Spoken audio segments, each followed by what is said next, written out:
Bonjour tout le monde et bienvenue au podcast Formula E. Aujourd'hui, on va parler le Grand Prix français au circuit Paul Ricard. Nous avons Ryan, Kyle et Marc-Antoine avec nous aujourd'hui. Comment allez-vous les gars? Marc-Antoine, comment ça va, monsieur? Oh my goodness. Bonjour and mercy buckets. Holy crap. I was not expecting that. So, That was impressive. Bravo. I don't know a word you said, but I honestly, I basically just said, hello everybody, welcome to the Formula E podcast. This week we're going to be talking about the French Grand Prix at the Paul Ricard circuit, and then I introduced everybody. I thought I'd throw a little curveball there for you guys. That was a curveball. He said he had a surprise, and that was a good surprise. That was awesome. Very nice. It's a Canadian podcast, remember, so shouts out to French Canada. So, Well, that was. Yeah. Let's not tell the Parisians about that, because Yeah. I don't think they get along too well with the Tabernacles. But no. So, it's all right. We got the boys here. yeah, We well, got our French Grand Prix preview. I think Ryan's frozen And there. I think Ryan's frozen, actually. So, Oh no, here we go. maybe. Now Ryan's back. Hello. Ryan, we've got our French Grand Prix preview, so we can't have you frozen, okay? There's a heat wave going on right now. Freezing is not an option. 'Cause I'm So- just ice cold. Yeah, exactly. So let's get this underway then. Yeah, so I mean, with all the freezing here, some would say we have Kimmy on our show, but unfortunately, that's not the case. We do have a cute blonde though on the other side of the screen. Ryan, how's it going? Pretty good. Pretty good. Excellent. I'm actually kind of excited for this race, which is a surprise when you're going into the French Grand Prix. Me too. I'll back you up on that. I think it takes a little too much flack. I can confidently say for anyone who plays the F1 games that France is always a banger of a race whenever you play it in the game. So there's my support for the Circuit Paul Ricard right there. I think it's a good track. Yeah, Good race. I think it's a cool looking track. I think they got the cool trophies, and I think, like I was saying before we started recording the podcast, I think this race is going to be won on strategy. Yeah. Yeah. Which I know you Ferrari fans are, a little scared right now, but I think they might figure it out. They had it halfway decent in where was it, in Austria, so Yeah. But it's kind of hard to escape the old demons of the strategist. yeah. But that's what it comes down to in France. We Well- saw it last year, right? With Hamilton and Verstappen, Red Bull got the upper hand because of that strategy. So that's something that everybody needs to think about this week, I think. Right? Yeah, 100%. And hopefully we can see some more battling like that, like we saw last year. Yep. Absolutely. Well, I mean, the new regulations have proved that the on-track battles this year are so much better, and it's not like you make the overtake and that's it. It's you can still fight back, still follow closely. It's been probably the best thing to happen to F1 in a little while. Oh yeah, 100%. They're gonna need it through all those like tight, twisty corners that they go through in Paul Ricard too, with those crazy runoffs. Yeah. So, yeah. So thank goodness for the new regs. I think it's gonna be good, Do we want to open quickly with our predictions then? I think so. Yeah, we're already talking We're about. already into France here. Yeah. Yeah. Let's just get into it because our prediction scoreboard is getting really tight actually. So Marcus and I made a huge comeback against Ryan last week. His P8 Latifi pick didn't really work out. You know what though? He was pretty close. I mean, Latifi was like P18, P8, close enough. Yeah. So But you take the one away and hey, it's pretty Yeah, much you're it. one digit away, really, when you think about it. yeah. So there you go, buddy. Wait, did he actually finish P18 with DNFing? No, I think it was high. I think it was like 4 DNFs maybe. Yeah, I don't know, to be Yeah. honest. But he. I was just making a joke, He got- to be honest. So But I actually think he would have got P8 if his car didn't break, like he was climbing the ladder. He quietly backed out of that race too. Actually, didn't Yeah. make a scene. Just said, you know what? I've had my fun. I'm gonna leave. See you later. I got the 17th. I have nothing more to prove. Yeah. I'm out of here. I was close, actually. On the rankings, he was 19th. Oh, okay. They There you put Perez 20th, Latifi 19th, Sainz 18th, Oh, you're right. and Seb. Oh, Seb actually finished the race. He was just 17th. I was totally blanking that he actually did DNF, so. I mean, Albon was P12, so not too bad. Wow. Oh, okay. I guess that upgrade's working, you could say. Yeah. Well, speaking of upgrades, you've opened the door here. We were just talking about apparently Mercedes is bringing a couple upgrades to Paul Ricard, and your favorite team principal there thinks that the Mercedes is going to be a rocket. And now I'll get into Kyle's predictions because Kyle has something to say about that. I think Mr. Horner's nose is quite long these days because I think he tells a lot of fibs to sort of throw his opponents off. As Mr. Wolf is, you know what? They're not. Neither of them are perfect, but I think they definitely try and underplay themselves quite a bit. I mean, Mercedes. Okay, sure, they might be quick. They've been looking quicker, but Red Bull still far and away has the upper hand on them. So I don't know what Horner's really talking about there, but I don't think Merc is going to be like fighting for the win or anything like that at this circuit.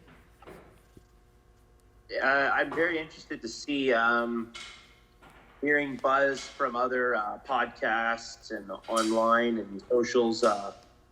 Definitely a lot of people who think this could be Merck's first win of the Really? 2022 season. Yeah, a lot of people are thinking that. I So, don't. hey, we'll see. Time will tell. I don't. Well, on that bombshell, can I start with my prediction first then? My top Sure. 8 for France? You go right ahead. Because I don't think I'm going to be the odd man out here. I do not think, thank you, Marcus, as he's passed over my predictions. I'm scrambling to find them.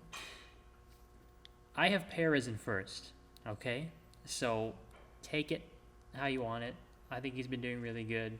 And I think this will be sort of a coming out party for Perez this weekend, if he hasn't had one already. But yeah, Perez first, Leclerc second, Max in third. Got Sainz in fourth, Alonso in fifth, home Grand Prix for Alpine, they're looking good. Then I've got the Merc boys, Russell and Hamilton, 6th and 7th.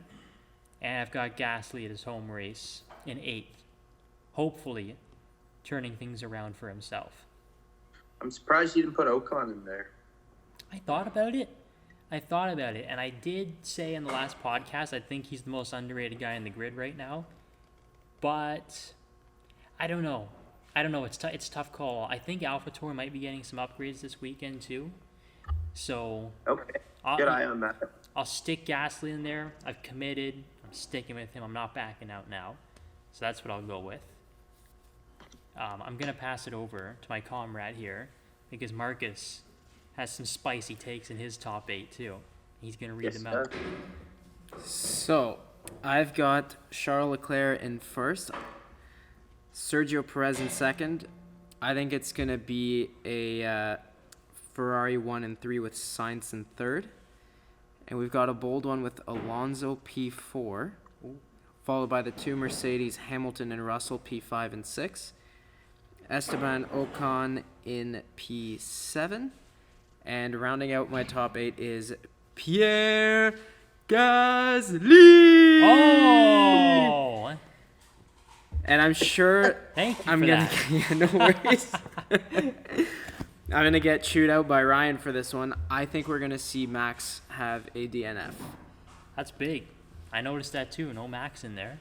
I think it's going to be, as I accidentally record a voice note of Pierre Gasly, I think it's going to be a mechanical DNF. I don't think it's going to be like a driver error, but I have a feeling Max is going to DNF. You don't have to worry about me. I already called Yoss and gave him your address, so he's coming right now. Oh, Yeah, that's Yoss okay. the boss, eh? All right. Well then, what do you got, Red Bull boy? What is it? All right, so my top 8 is a Ferrari, Charles Leclerc, followed up with Max Verstappen. I think with the heat and the straight line speed and the high speed corners, we're going to see something similar to Saudi Arabia. but with a tire degradation twist, and I think Ferrari and Charles Leclerc are going to come on top. Back to that straight line speed, I don't think Alpine can screw over Alonso any more than they have, and I think they're going to get it right with him finally. And my predictions would be banking on a Mercedes Perez Sainz mishap of some sort, because I have Alonso in P3, Hamilton in P4, Russell P5, continuing that P5. I guess it's not a streak anymore, but keeping it hot. Yep. Perez P6, Sainz in P7, and maybe all this paddock talk of McLaren seats being open and McLaren drivers being moved around. Maybe it'll light a fire under Danny, and he can pull off a P8. Interesting. And gradually, as we went through the predictions there, Alonso kept moving up one spot for each of us until he ultimately ends up on the podium with you. I mean, you've been world driver. He's driver's champion again. Whoa, you've been his biggest supporter this whole podcast, so I'd be happy to see him on the podium. I think that'd be really cool. I think everybody would, Yeah. you know? Imagine if he somehow managed to MacGyver a win this year. Nice to see young drivers get on the podium. Oh, I don't know if you caught that one, Ryan, but what is the thoughts on a potential sneaky Alonso victory this year? What do you think? I think it's low. Unfortunately. We said it. What's it going to take for Sainz to win a race? Well, it's going to have to take 3 cars to be out of contention. Well, Alonso, you have like 6, 5 cars to be out of contention. So, That's fair. that's going to be a I mean, you one. never know, though. He snuck his way onto the podium last year. Ocon snuck his way onto the top step last year. So there's Hungary's coming up.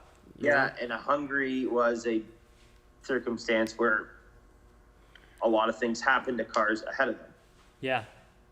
That's fair. That's fair. Well, you never know. Hey, you know what? You got to finish. First, you have to finish first. So, you know what?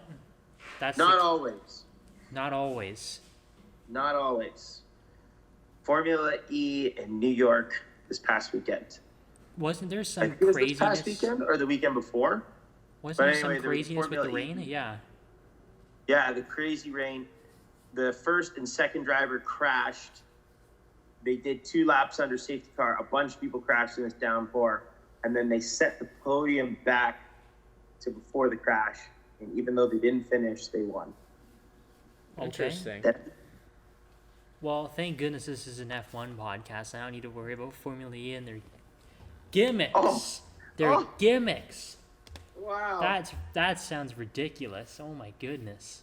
Yes, it is ridiculous. And it's happened in IndyCar. I can't remember what year it was, but it was the New Hampshire oval track. And they pretty much they let the cars go under yellow, and IndyCar did not have rain tires at the time.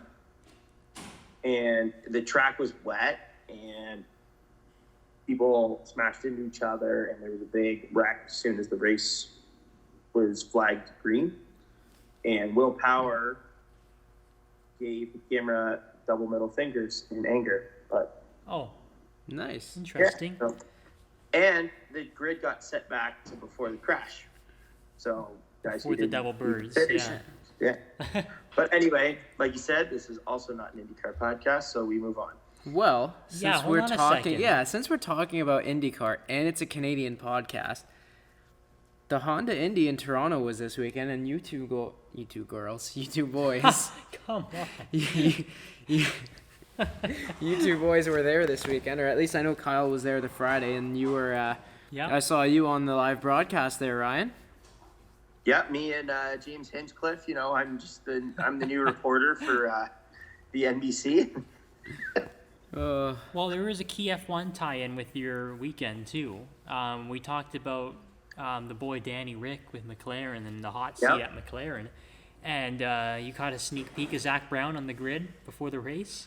Did you ask him anything? Clearly, he listens to this podcast because he saw me and we had this beautiful, in-depth conversation, which was me screaming over a group of people saying, "I love you, Zach Brown," and then he responded, not A, but it was "Hey" or "Thank you." It was loud, something along those lines.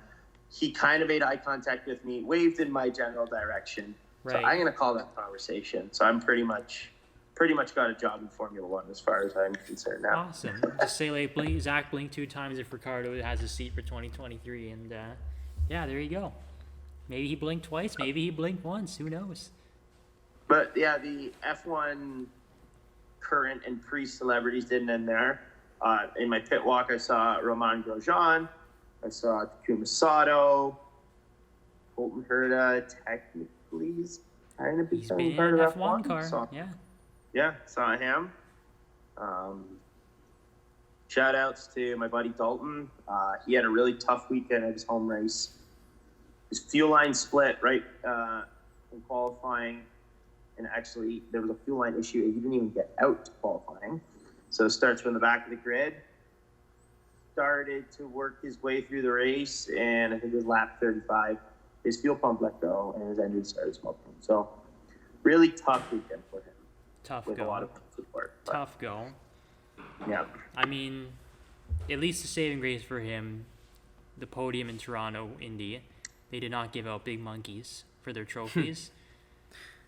Which You sound like you got a monkey on your back there that you want to get off. What are you talking about? What's with all the monkey business, boys? yeah, what is with all the Yeah. monkey business?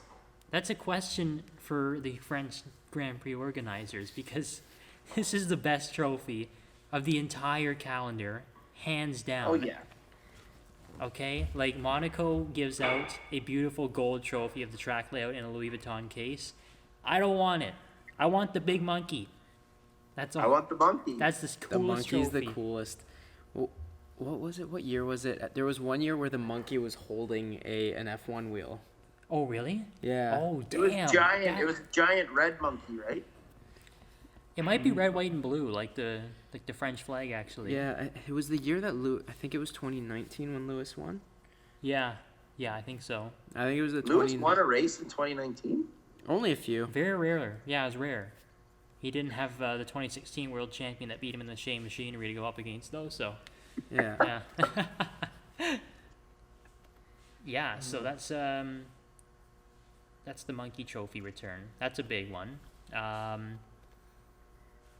We talked earlier briefly about this maybe being an exciting race. We got such a good battle last year between Max and Yeah. Lewis. Well, that's what I'm saying. It's gonna come down to strategy. Yeah. So I think people are really they're being a little unfair towards Paul Ricard. They might have taken one bad, dull race and then labeled it like, that's it, this track's boring, we have to leave. Yeah, people still love Monaco. Yeah, exactly. Yeah. The jewel. And it's not like we're in the days anymore where it's a guaranteed Mercedes 1-2 and then a Ferrari or Red Bull third at Paul Ricard. Like, we have competitive cars, shaken up grid, and Mercedes is coming with an upgrade.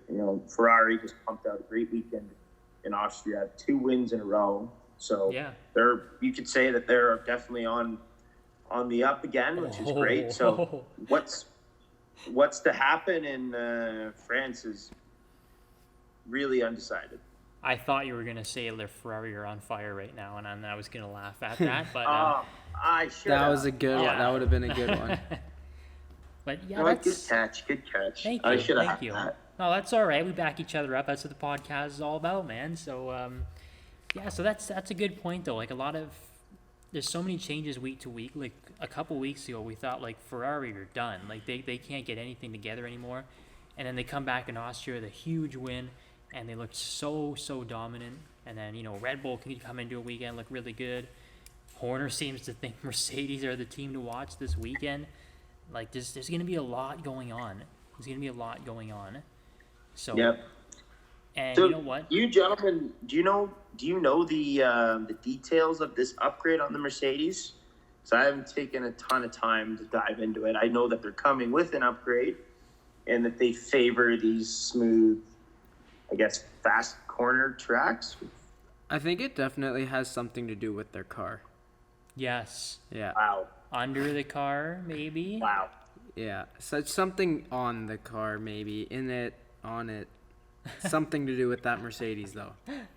So for any confused listeners, this is a classic Marcus routine where you ask a serious question and you get an absolute, fully loaded, sarcastic answer that is of zero help.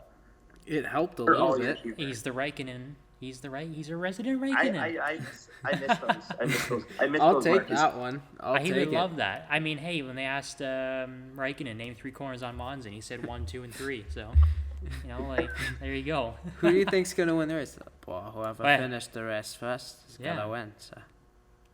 Thank you for that. That's right. But with the Mercs, I think it. You know what? There's been so much talk about the floor, and just trying to stop the porpoising and the bouncing and everything. I think it's going to be something with the chassis, personally, and because it's tough to. It's really tough because the engine, I think, is what needs the upgrades the most. But I haven't really heard any talk about the engine getting any significant upgrade. So I'm gonna say it's something with the chassis, personally. Most reliable engine on the grid. I would almost want to approach it like if you can make your car more aerodynamic, efficient wise, or more aerodynamically efficient. Sorry. Yeah.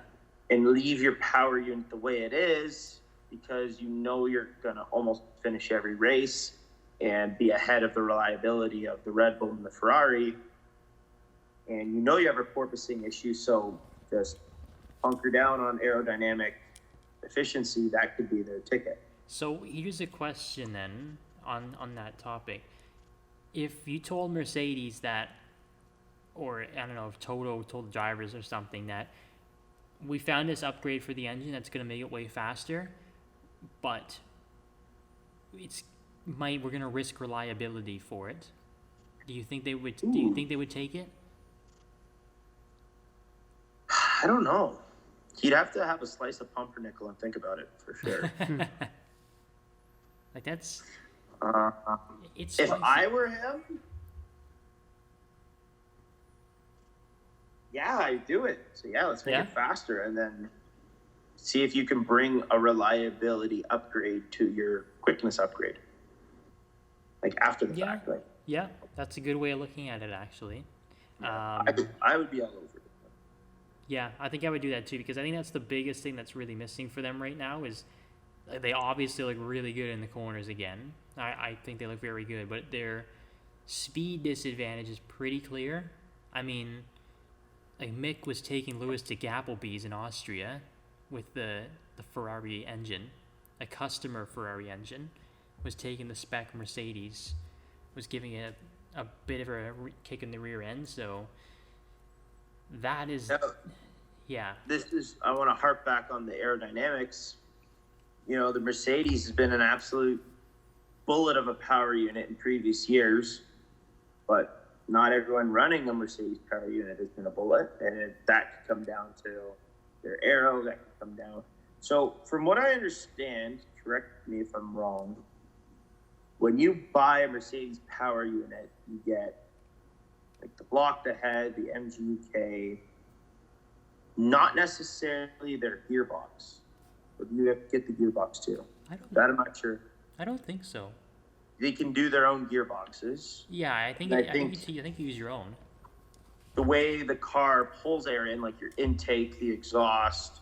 I even think as long as it's obviously within the regulations, how you set up your turbo, I think is to the team's discretion. Yeah. But regardless, we've seen, like McLaren and Williams is a good example. The years that Mercedes were untouchable, Williams had Mercedes power unit and were very touchable. Yes. So you could put that down to the chassis, or it's very easy to say that that's probably the chassis and the aerodynamics. Yeah. And I saw one thumbnail on a YouTube video quickly when I was scrolling through, and I got sidetracked and I wanted to watch it.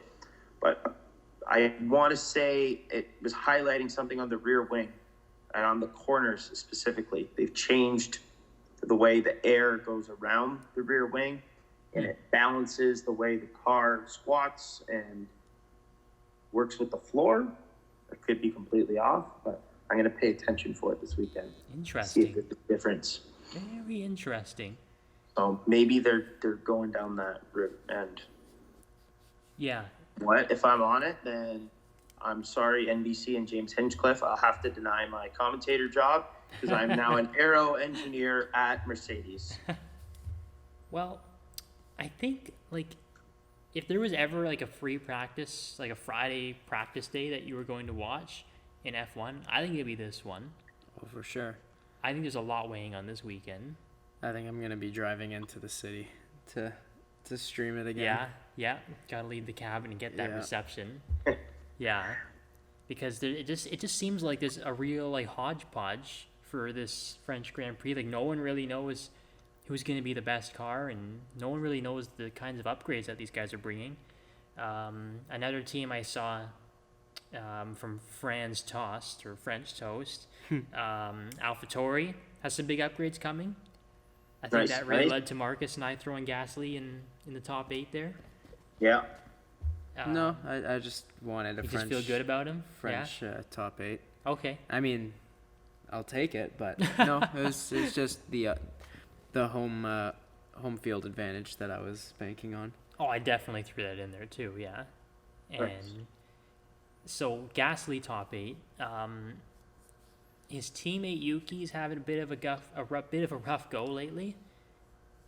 And there were some we put a lot of emphasis on maybe Danny Rick losing his seat, but I think people kind of need to start looking at Yuki a little bit, and just I love Yuki and I think he should stay, but I've definitely started to see a lot more about his seat maybe being up for grabs than I have previously.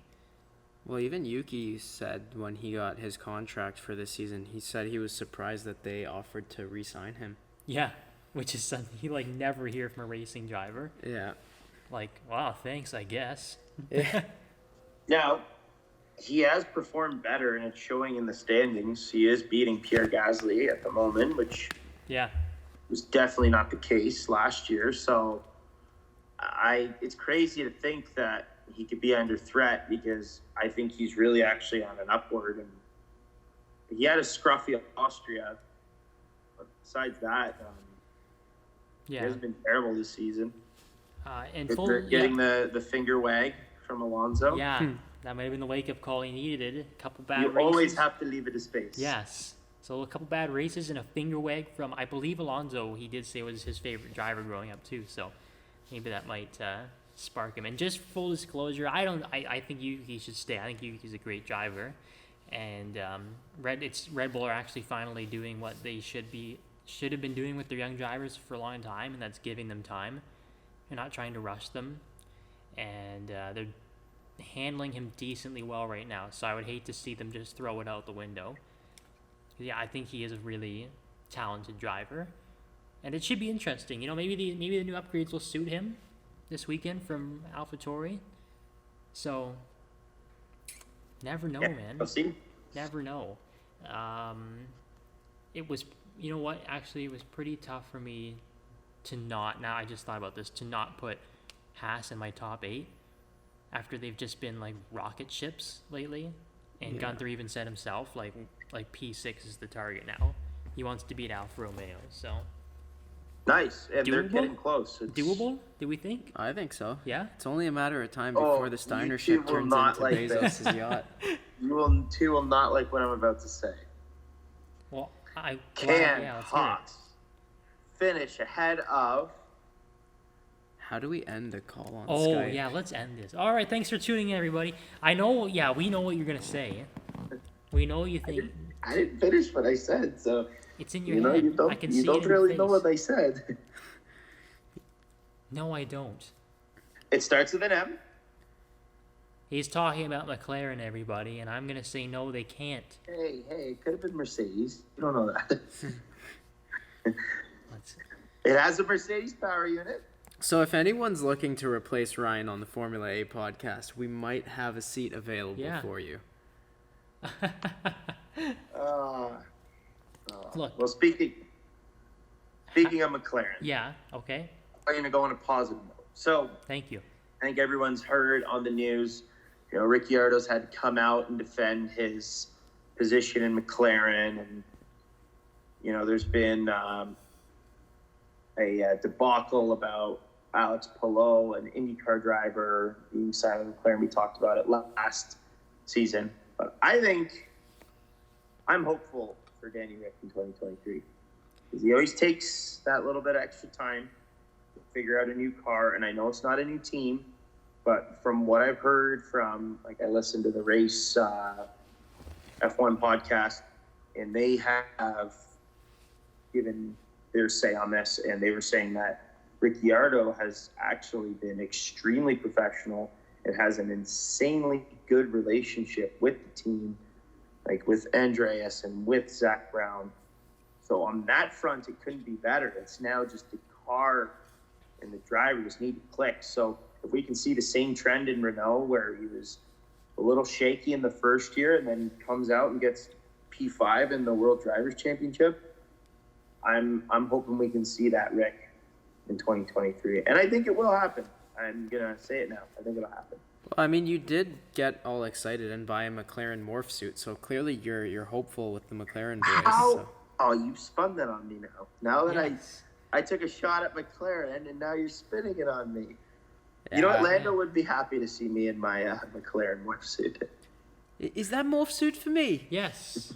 Of course orange is for McLaren. We've been through this 100 times. So all the orange army is for the McLaren boys. Until they go back to their classic 90s livery. They need to do that. What, Marlboro? They should do a one-off Marlboro livery. How are they going to get around that branding? They'll open a new company, and it will not. You mean like Mission Winnow? Yeah. Yeah, Mission Winnow. What was another good one? The Buzz and Hornets on the Jordan, or Benson and Hedges. Yeah. Interesting. So anyway, So speaking of McLaren, we saw Colton Herta was driving for them in a test in Portugal the other week. Yeah.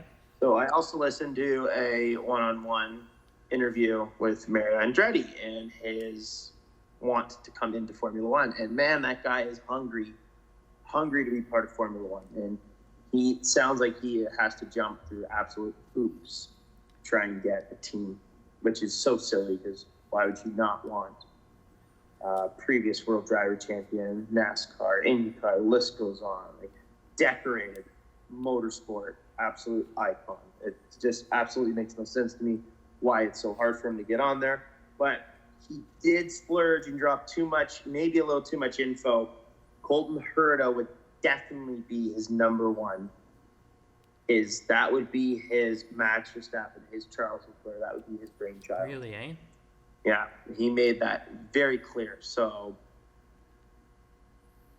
I don't know. Zach Brown's also an American man, and I'm sure he's close with Andretti, so maybe they're doing a little, we'll get him trained up for you, so when you're ready for 2024, something like Red Bull and Albon and Williams. It's just it is a little bizarre too, just with F1 being so interested in growing that American audience and viewership too, and it's you have the most recent American world champion, and I mean, people who don't even watch racing have probably heard of Mario Andretti before. Everyone knows the Andretti name. Yeah, why? It's like a gold mine for F1. Why wouldn't you want that? Was Mario Andretti born in Italy or the U.S.? I believe Italy, but then moved to America very young or something. He's American citizen, so. But still, he's pretty American through and through, and that's. Yes, very much so. Yeah, the name is just synonymous with American motorsport. Why would you not want that? And I know the teams are super, oh, we don't want to spread the money, blah blah blah, and it's okay, Mercedes, a company that's worth a few $100 billion. Spread the money. You're telling me you can't throw this guy some money? Oh my God. But what I don't get is spread the money. It's going to bring money. Eventually, I guess the teams are they don't want to break up their prize money or get less or something. It's really stupid. I don't know. That's silly to me because in theory, if you bring on a team like Andretti Autosport, they're going to up your viewership in the U.S. fan base So in theory, your pot should then grow with the fact that you have to share with them. Yeah, and what's ironic about not wanting to give away money or let money go by the wayside is there's been a lot of teams this year already complaining that the budget cap's too low and they want to spend more money. So it's like, we don't want Andretti coming in and taking money away from us, but we also want to go and blow even more money on our car development. Because it's been a pretty hot topic. A lot of the team bosses are saying there's no way we can keep under the cap. And of course the smaller teams are saying, no, it's fine, like save it, like keep it as it is. Would you guys maybe look at raising it? Do you think there's any danger or problem with it right now? I mean, it's a little tricky, like especially now with them altering the rules slightly for the whole, like, what's it called? The wood plank underneath, like the plank mounts. Yep. Now they're gonna have to spend extra money to develop parts like that, and it takes away from potential upgrades that they could be making. So I think maybe every time they introduce a rule change or something like that, they say, hey, we're changing the rules on you, but we're going to give you guys, X amount as an increase in the budget. Yeah, I think that'd be fair. Like as new regs come along, you give them an extra, or a break or something, you give them an extra leeway for the necessary adjustments. Yeah, just a couple million. No big deal. Yeah, no big deal. I got that line around here somewhere. It's. I don't think they should move it. Like, I get inflation or whatever, but I don't think they should move it. Like, spend your money smarter then. The smaller teams are staying under it. Like Ferrari's engine department is the size of the entire roster. So, like, come on. Yeah. So it's. I mean. It's a dangerous game when you start playing with stuff like that. You set a precedent. If you want to look at increasing it next season or the season after, then sure. But mid-season, there's just no way. That gets really dangerous.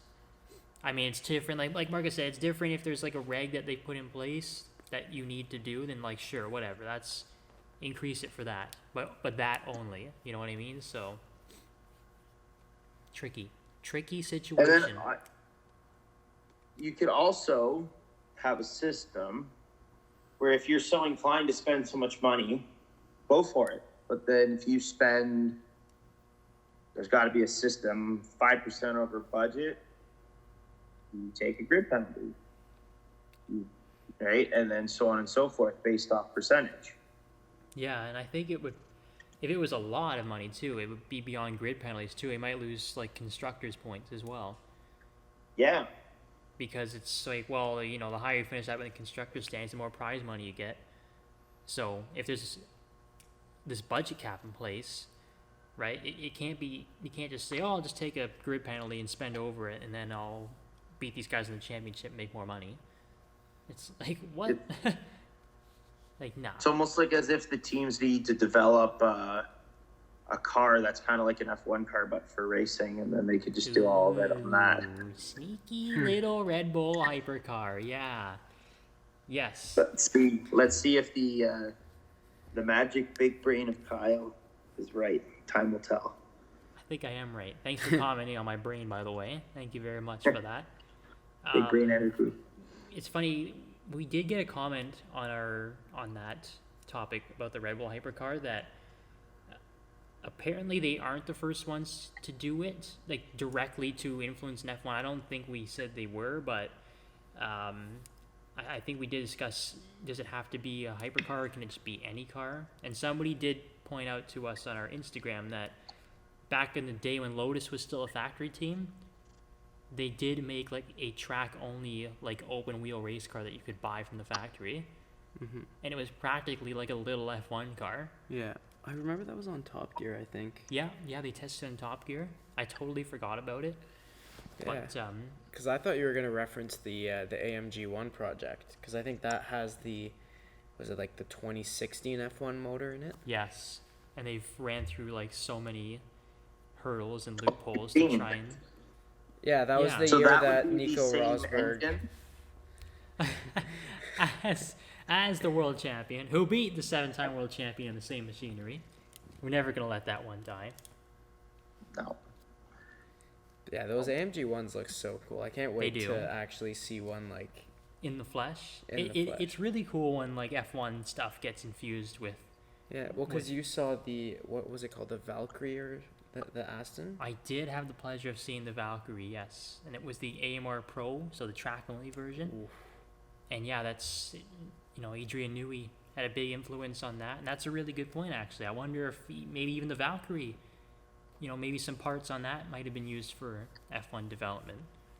It's pretty cool. Very likely. It's pretty cool how they can find these little tricks to get around and find ways to develop the F1 car without indirectly developing it. Yeah. So, yeah, that's pretty big actually. So that's a tough one, but with the budget cap, yeah. Don't move it. No, I agree. Don't move the budget cap. So, yeah. anything else to say before the French Grand Prix? Well, I did want to read out a couple things here. All right. We You two are smirking. I'm scared. Well, we can't not comment on this. This is like one of the best internet F1 jokes I've seen in a while. Okay.